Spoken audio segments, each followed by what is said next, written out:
students, welcome back to my channel. My name is Ritesh Button, and in this video I'm going to explain the first chapter of your supplementary reader in English class 12th, Vistas, the third level. I've already given a detailed summary of this chapter in English, and the link of that video you can find in the description box below. On the demand of many of my students, I have decided to explain this chapter in Hindi also. So I'm here right in front of you with the explanation of a very interesting chapter, the third level in Hindi. So the third level, एक बार फिर third level की कहानी हमें time के दो different levels में घूमती हुई दिखती है। ये कहानी रीडर्स को एक ही वक्त में दो जगह की सैर कराती है। पहली जगह मॉडर्न टाइम्स है, यानी यही वक्त जिसमें कि हम लोग रह रहे हैं, और दूसरी जगह हमें मिलती है 1894 के अराउंड, जो कि हमारे मॉडर्न टाइम से बहुत ही अलग है। इस स्टोरी में मेन कैरेक्टर का नाम चार्ली है, जिसकी एज 31 इयर्स है। इस कहानी का हीरो चार्ली ग्रैंड सेंट्रल के रास्ते सबवे से अक्सर ही आया जाया करता है। वो इस ग्रैंड सेंट्रल स्टेशन के बारे में ये जानता है कि यहां पर सिर्फ दो लेवल्स हैं, जहां से कि ट्रेन्स अपने अलग अलग डेस्टिनेशंस के लिए जाती हैं। सारे टाइम टेबल्स और रेलवे ऑफिशियल्स भी इसी बात को कहते हैं, इसी बात को मेंशन करते हैं कि यहां पर सिर्फ दो ही लेवल्स हैं। लेकिन एक दिन अचानक से चार्ली एक बड़ी ही अद्भुत खोज करता है। He discovered something that was really strange. वो डिस्कवर करता है थर्ड लेवल को, और वो इस थर्ड लेवल को कहां पर डिस्कवर करता है, कहां पर खोज करता है?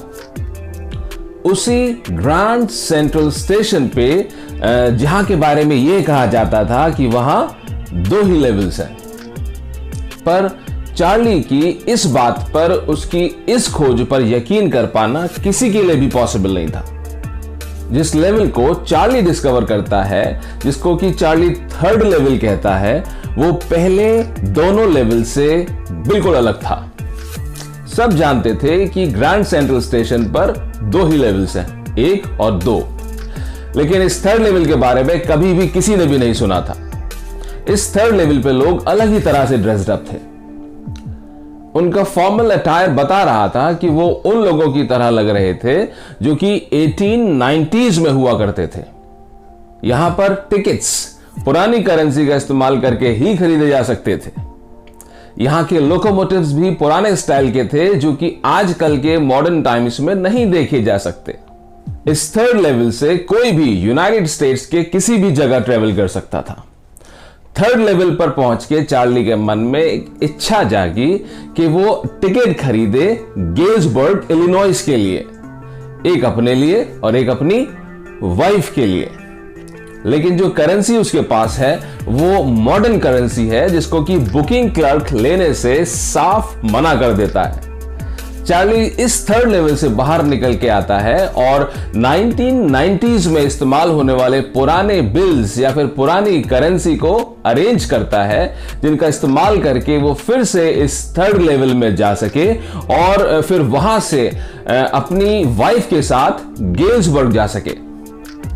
लेकिन जब दोबारा इस थर्ड लेवल पर जाने के लिए वो ग्रैंड सेंट्रल स्टेशन जाता है, तो फिर उसे दोबारा इस थर्ड लेवल का रास्ता नहीं मिल पाता। वो दोबारा इस थर्ड लेवल पर फिर कभी नहीं पहुंच पाता। इस स्टोरी को पढ़ते वक्त यह ख्याल हमारे मन में आता है कि थर्ड लेवल की कहानी एक रियलिटी है या फिर चार्ली के दिमाग की फैंटेसी है, उसके दिमाग का एक इमेजिनेशन है। फैंटेसी और रियलिटी के इर्द गिर्द ये कहानी हमें घुमाती रहती है। Dear friends, before we move further, I would like to remind you that if you haven't yet subscribed to my channel, please subscribe right now. Please don't forget to like this video and also to share it with your companions. Please press the bell icon also so that you don't miss any latest videos from my channel. If you really want to understand this chapter fully, please watch this video till the end. And now let's enter into the detailed summary of the chapter, the third level in Hindi. हर कोई जानता था कि grand central New York पर सिर्फ 2 ही levels थे, पर इस कहानी का हीरो चार्ली, जिसकी एज 31 इयर्स है, इस बात को कहता है कि 2 नहीं बल्कि ग्रैंड सेंट्रल स्टेशन पे 3 लेवल्स थे। उसने ऐसा इसलिए कहा क्योंकि वो खुद उस जगह पर जा चुका था। चार्ली ने जब अपने इस एक्सपीरियंस के बारे में अपने साइकियाट्रिस्ट फ्रेंड सैम वीनर से शेयर किया, तब उसके दोस्त सैम वीनर ने इस बात पर बिल्कुल भी यकीन नहीं करा और कहा कि चार्ली का 3rd लेवल का एक्सपीरियंस और कुछ नहीं बल्कि एक वेकिंग ड्रीम विश फुलफिलमेंट था। What is the meaning of waking dream wish fulfillment? Waking dream wish fulfillment का मतलब क्या है? It means a pleasant wish that makes one forget the present. एक ऐसी खूबसूरत ख्वाहिश जो कि हमें अपने प्रेजेंट को भुला दे. Something that helps us to come out of our present situation and to enjoy the fulfillment of our dream in our imagination. Charlie के साइकियाट्रिस्ट फ्रेंड ने कहा कि ये जो मॉडर्न वर्ल्ड है, ये इनसिक्योरिटी से भरी हुई है, ये असुरक्षा से भरी हुई है, ये डर से भरी हुई है, लड़ाइयों से भरी हुई है और चिंताओं से भरी हुई है। And our Charlie really wanted to come out of all these painful things. Charlie इन सारी नेगेटिव बातों से बाहर निकल के आना चाहता था ताकि वो अपने मन की सच्ची खुशी को पा सके, सच्चे सुकून को पा सके। चार्ली के साइकियाट्रिस्ट दोस्त की इस बात पर उसके सभी दोस्तों ने हामी भरी। उन्होंने कहा कि चार्ली की कुछ एक्टिविटीज भी इस बात की तरफ इशारा करती हैं कि वो एक टेम्पररी रिफ्यूज ढूंढ रहा है। उन्होंने कहा कि चार्ली के स्टेम कलेक्शन की आदत भी यही दिखाती है कि चार्ली एक टेम्पररी रिफ्यूज चाहता है अपनी रियलिटी से, लेकिन अपने दोस्तों के इन सारे डायग्नोसिस से, अपने दोस्तों की इन सारी बातों से चार्ली के थॉट्स बिल्कुल भी मेल नहीं खाते थे। चार्ली बिल्कुल भी इस बात को मानने के लिए तैयार नहीं था कि जो उसके दोस्त कह रहे थे वो सही था। चार्ली ने अपनी सफाई में अपने ग्रैंडफादर का एग्जाम्पल दिया कि स्टेम कलेक्शन की आदत तो उसको उसके ग्रैंडफादर से मिली है और उसके ग्रैंडफादर तो एक ऐसे समय में रहते थे, ऐसे वक्त में रहते थे जहां पर उन्हें बिल्कुल भी इस बात की जरूरत नहीं थी कि वो एक टेम्पररी रिफ्यूज की तरफ दौड़े, क्योंकि उनके जमाने में, ग्रैंडफादर के जमाने में सारी चीजें पीसफुल थी, बहुत अच्छी थी। इसलिए उन्हें अपने रियलिटी से भागने की कोई जरूरत नहीं थी। Things were quite peaceful in the days of the grandfather. He needed no escape from his reality. एक रात की बात है कि चार्ली अपने ऑफिस में देर तक काम करता रहा। ऑफिस से लौटने के वक्त वो जल्दी में था क्योंकि वो जल्दी अपने घर पहुंचना चाहता था। इसलिए उसने इस बात का फैसला किया कि वो ग्रैंड सेंट्रल स्टेशन से सबवे लेगा, क्योंकि सबवे बस से ज्यादा तेज था और वो ज्यादा जल्दी अपने घर पहुंच सकता था। He was wearing a tan gabardine suit and a straw hat with fancy band. Charlie जब स्टेशन पर पहुंचा तो उसने ऐसे दर्जन आदमी देखे जो कि उस ही की तरह लग रहे थे और वो वाकई में किसी भी चीज से बच के भागने की कोशिश नहीं कर रहा था। वो तो सिर्फ जल्दी अपनी वाइफ लुइजा के पास पहुंचना चाहता था।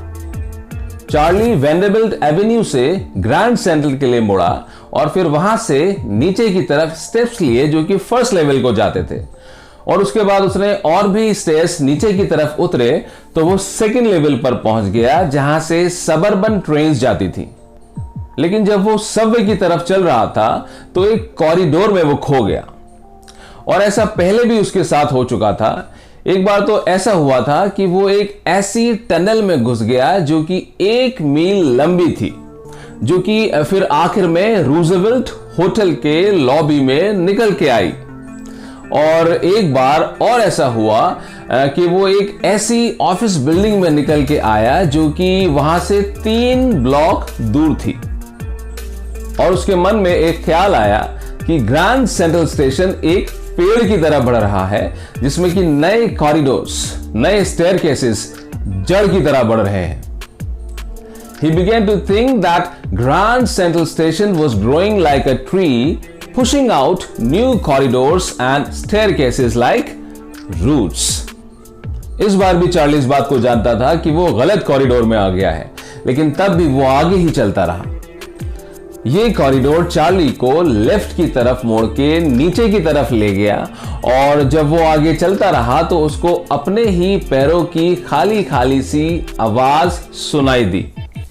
He could hear the empty sound of his own steps.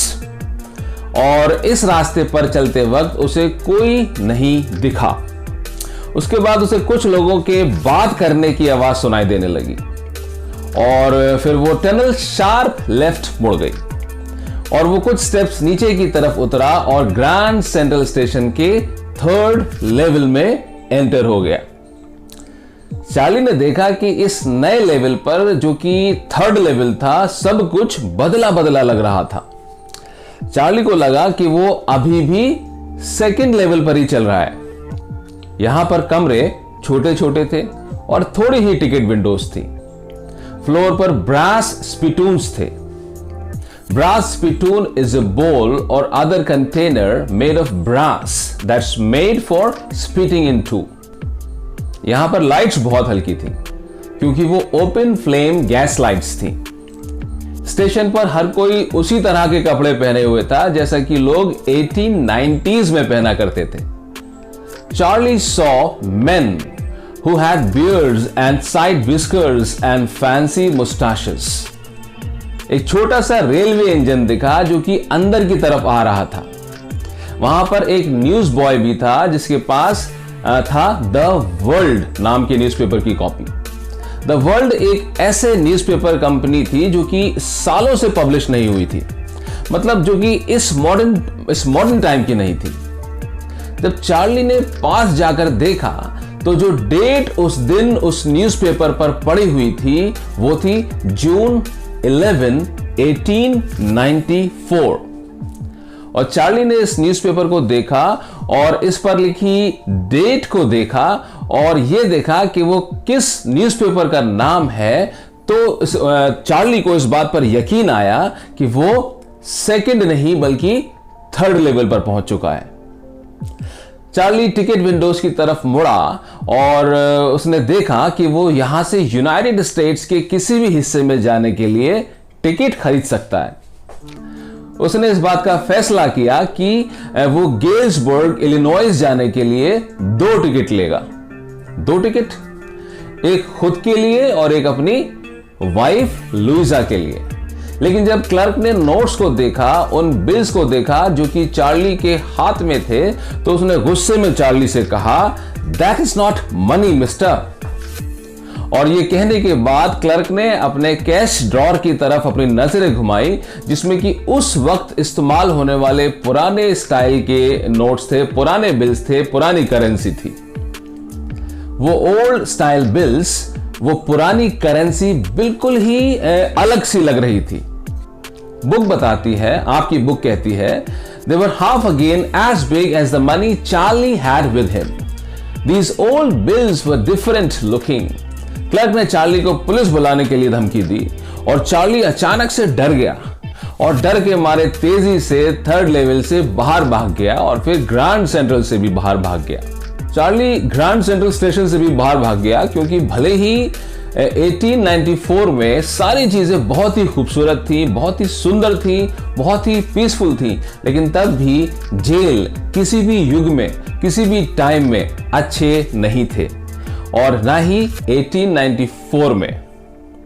अगले दिन चार्ली ने अपने बैंक से $300 निकाले और इस पैसे से उसने पुराने स्टाइल की करेंसी खरीदी।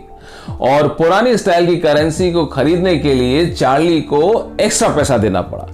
चार्ली पुरानी स्टाइल की इस करेंसी को खरीदने के लिए एक्स्ट्रा पैसा देने को इसलिए तैयार हो गया क्योंकि 1894 में चीजें बहुत ही सस्ती हुआ करती थी और वो इस पैसे को इस्तेमाल करके, इस पैसे की मदद से 1894 में बहुत सारी चीजें खरीद सकता था और बहुत दिन तक बड़े ही आराम से रह सकता था। इस पैसे को लेकर जब चार्ली दोबारा थर्ड लेवल की तलाश में गया तो वो उसे नहीं मिल सका। चार्ली की वाइफ को जब ये सारी बातें पता चली तो वो अपने हस्बैंड के लिए बहुत वरीड हो गई, बहुत परेशान हो गई, चिंतित हो गई। वो बिल्कुल भी नहीं चाहती थी कि चार्ली आगे को अपनी तलाश को, जो कि थर्ड लेवल के लिए थी, जारी रखे और इसलिए कुछ वक्त बाद चार्ली ने अपनी तलाश को रोक दिया। लेकिन अक्सर ही चार्ली अपने सारे अनुभवों को, अपने सारे एक्सपीरियंसेस को अपने दोस्त सैम वीनर को बताया करता था। वो उससे पुराने जमाने के गेल्सबर्ग के बारे में बात किया करता था। चार्ली अपनी थर्ड लेवल की खोज को बंद कर चुका था और दोबारा अपने स्टेम कलेक्शन की हॉबी की तरफ मुड़ चुका था। उसके ग्रैंडफादर के स्टेम कलेक्शंस में बहुत सारे फर्स्ट डे कवर्स थे। ये फर्स्ट डे कवर क्या होते हैं? What is the meaning of first day cover? An envelope bearing a stamp or set of stamps postmarked on their day of issue. Such first day covers are never opened. You just put a blank paper in the envelope. एक रात Charlie अपने first day covers को देख रहा था, तब उसने पाया कि उनमें एक पुराना फर्स्ट डे कवर था जो कि उसके ग्रैंडफादर के पते पर मेल किया गया था। और ग्रैंडफादर का पता जो था वो था गेल्सबर्ग और वो उस कलेक्शन में 18 जुलाई 1894 से था। चार्ली ने अपने दिमाग पर जोर दिया, लेकिन उसे बिल्कुल भी याद नहीं आ रहा था कि उसने पहले कभी भी इस फर्स्ट डे कवर को देखा है या नहीं। और वाकई में ये फर्स्ट डे कवर को वो पहली बार ही देख रहा था और जो उस फर्स्ट डे कवर पर पोस्ट मार्क था वो शो कर रहा था जुलाई 18, 1894 और इसके अंदर एक पेपर भी था जो कि ब्लैंक नहीं था। उस पर एक नोट लिखा हुआ था जो कि उसके साइकियाट्रिस्ट फ्रेंड सैम वीनर ने लिखा था चार्ली के लिए। इस नोट पर सबसे ऊपर लिखा था 941 Willard Street, Galesburg, Illinois. Date थी जुलाई 18, 1894। इस नोट में एड्रेस किया गया था चार्ली को। आगे लिखा था, I got to wishing you were right. Then I got to believing you were right. And Charlie, it's true. I found the third level. I've been here 2 weeks. And right now, down the street at the Dailies, someone is playing a piano. And they are all out on the front porch, singing, Seeing Nellie Home. And I'm invited over a lemonade. Come on back, Charlie and Louisa. Keep looking till you find the third level. It's worth it. Believe me. इस note को पढ़ने के बाद Charlie coins dealer के पास गया और वहां से उसे पता चला कि सैम ने $800 की पुरानी करेंसी खरीदी थी। और यह बात जानकर चार्ली को यकीन हो गया कि सैम वीनर भी थर्ड लेवल पर पहुंच चुका है और उसने सोचा कि सैम वीनर आसानी से वहां पर एक छोटा सा हे, फीड और ग्रेन बिजनेस शुरू कर सकता है, जिसे कि वो वाकई में बहुत पसंद करता था। और वैसे भी 1894 में गेल्सबर्ग में उसके प्रोफेशन की कोई जरूरत नहीं थी। याद है ना उसका प्रोफेशन क्या था? वो एक साइकियाट्रिस्ट था, दिमाग की बीमारियों का डॉक्टर। और आगे की लाइंस में चार्ली ये कहना चाहता है कि 1894 में ना तो इनसिक्योरिटी था, ना तो फियर था, ना वॉर था, ना वरी था और इसलिए लोग उस जमाने में एक पीसफुल जिंदगी जीते थे और उन्हें किसी भी तरह की दिमाग की कोई बीमारियां नहीं थी। आप एक बात सोच रहे होंगे कि सैम वीनर थर्ड लेवल में कैसे पहुंच गया। चार्ली अक्सर ही अपने दोस्त सैम वीनर से गेल्सबर्ग की खूबसूरती के बारे में बातें किया करता था और गेल्सबर्ग की खूबसूरती की कहानियों ने सैम वीनर को इतना ज़्यादा फैसिनेट कर दिया कि उसके मन में 1894 वाले गेल्सबर्ग में जाने के लिए एक इंटेंस डिजायर डेवलप हो गई और सैम वीनर ने भी थर्ड लेवल के लिए तलाश शुरू कर दी और वो फाइनली वहां पहुंचने में सफल हो गया, कामयाब हो गया। और यही रीजन था कि सैम वीनर बीते कुछ दिनों से मिसिंग था, डिसअपीयर हो गया था, गायब चल रहा था। वो गेल्सबर्ग पर 1894 के वक्त में पहुंच गया और वहां पहुंचकर उसने चार्ली से कांटेक्ट करना चाहा, लेकिन क्योंकि वो चार्ली से डायरेक्ट कांटेक्ट नहीं कर सकता था, उसने चार्ली के ग्रैंडफादर को फर्स्ट डे कवर मेल किया और इस तरह चार्ली के ग्रैंडफादर को मेल किया हुआ फर्स्ट डे कवर चार्ली के ग्रैंडफादर के कलेक्शन से चार्ली को मिल गया। Truly a very interesting story. I hope you enjoy it. Please don't forget to like this video and share it with your companions. Also, please write your comments in the comment box. Your comments are truly a great encouragement to me. God bless you.